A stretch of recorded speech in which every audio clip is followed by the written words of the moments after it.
بسم اللہ الرحمن الرحیم۔ السلام علیکم ناظرین کرام، مسئلہ کشمیر کا حل کشمیریوں کی امنگوں کے تحت ہونا چاہیے، یہ ایسا نعرہ ہے جس کی مسلمہ حقیقت سے خود بھارت بھی کھل کر انکار نہیں کر پاتا۔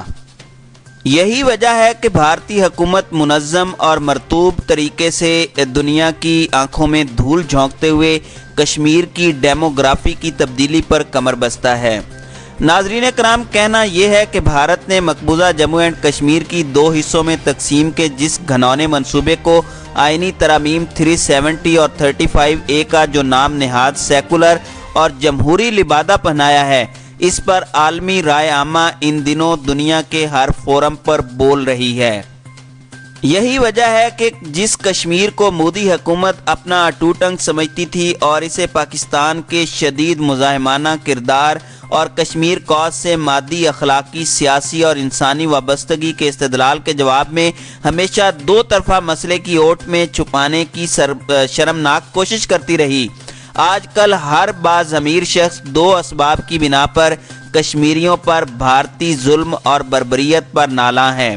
اور کثیر جہتی عالمی فورمز پر بھارتی سیکیورٹی فورسز کی بہیمانہ فوجی کارروائی کے خلاف کھل کر تنقید کرتا ہے۔ اس میں ایک تو بھارت کی اقوام متحدہ کی قراردادوں اور کشمیریوں کے بنیادی استصواب رائے کے حق کو تسلیم نہ کرنا، اور دوسرے کشمیر پر غاصبانہ قبضے کے بعد اب وادی کی مسلم اکثریتی آبادی کو اقلیت میں تبدیل کرنے کی سرتوڑ کوشش ہے۔ بھارت نے یہ سبق اسرائیل سے سیکھا ہے اور اب بھارت اور اسرائیلی گٹھ جوڑ ایک عالمی حقیقت بن چکا ہے۔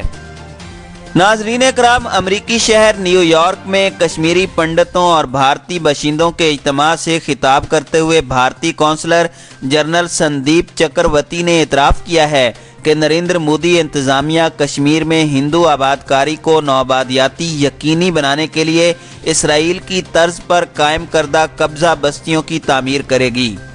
انہوں نے کہا، اگر اسرائیل فلسطینی علاقوں میں اپنے لوگوں کو آباد کر سکتا ہے تو ہم بھی اس کی پیروی کرتے ہوئے کشمیر میں ہندوؤں کو بسا سکتے ہیں۔ ناظرین کرام، اس اعتراف سے حریت قیادت کے موقف کی تصدیق ہو جاتی ہے کہ بھارتی مقبوضہ علاقے میں آبادی کا تناسب بگاڑنے اور کشمیریوں کو اپنے وطن میں بے گھر کرنے کے لیے اسرائیلی ہتھ کنڈے آزما رہا ہے۔ بھارت کی حکمران جماعت بی جے پی کے ایک رہنما رام مادھو نے کہا کہ ان کی ہندو قوم پرست جماعت تقریباً 2 سے 3 لاکھ ہندوؤں کو وادی کشمیر میں لانے کے لیے پرعزم ہے۔ بھارتی سپریم کورٹ نے 5 اگست کو جموں اینڈ کشمیر کی خصوصی حیثیت کی منسوخی کے تناظر میں مقبوضہ کشمیر میں نافذ پابندیوں، ذرائع ابلاغ اور ٹیلی فون سروسز کی معطلی کے خلاف دائر کی جانے والی عرض داشتوں پر فیصلہ محفوظ کر لیا ہے۔ ناظرین کرام، بھارتی حکومت عالمی ذرائع ابلاغ اور پروپیگنڈے کے محاذ پر بھی سرگرم ہے۔ اس کے زیر اثر اہل قلم، مورخ، سیاسی مبصرین کشمیر کی پیدا شدہ صورتحال کی نئی تاریخ لکھنے میں مصروف ہیں۔ نئے گمراہ کن پیراڈائمز کے تحت کشمیر کی تاریخ کو مسخ کرنے کی کوشش کی جا رہی ہے۔ ناظرین کرام، تنازع کشمیر پر جاری شدہ ایک رپورٹ میں کشمیری حریت پسندوں کے سیاسی، سماجی اور تزیوراتی، معاشی اور فکری ارتقاء کا جائزہ لیتے ہوئے رپورٹ کے مرتبین نے کشمیر کی ڈیموگرافک ترتیب اور اثر نو آباد کاری کے حوالے سے بھی ممکنہ صورت گری پر روشنی ڈالی ہے۔ ناظرین کرام، ایک اور رپورٹ میں کہا گیا ہے کہ جو کشمیر ان دنوں بھارتی دہشت گردی، طالع آزمائی اور جنگ جویانہ مہم جوئی سے عبارت ہے، وہ خوبصورت جنت نظیر وادی عہد قدیم میں خطے کی پرامن انسانی اکائی شمار ہوتی تھی۔ اسے علمی، فکری اور سماجی و معاشرتی ترقی اور پرامن بقائے باہمی کے حوالے سے منفرد حیثیت حاصل تھی۔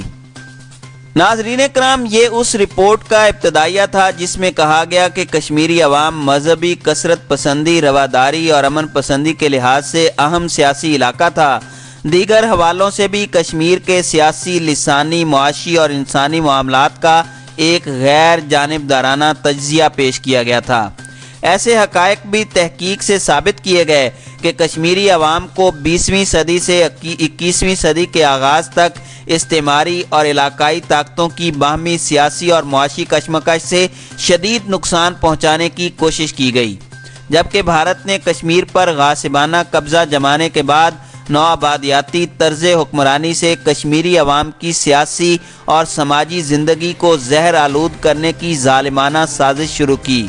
اور سیاسی ملی بھگت وحشیانہ معاشی گٹھ جوڑ سے کشمیری حریت پسندوں کی جد و جہد آزادی کو کچلنے کے لیے مرکزی حکومت کو کشمیر کی داخلی خود مختاری کو تاراج کرنے کے لیے گرین سگنل دے دیا۔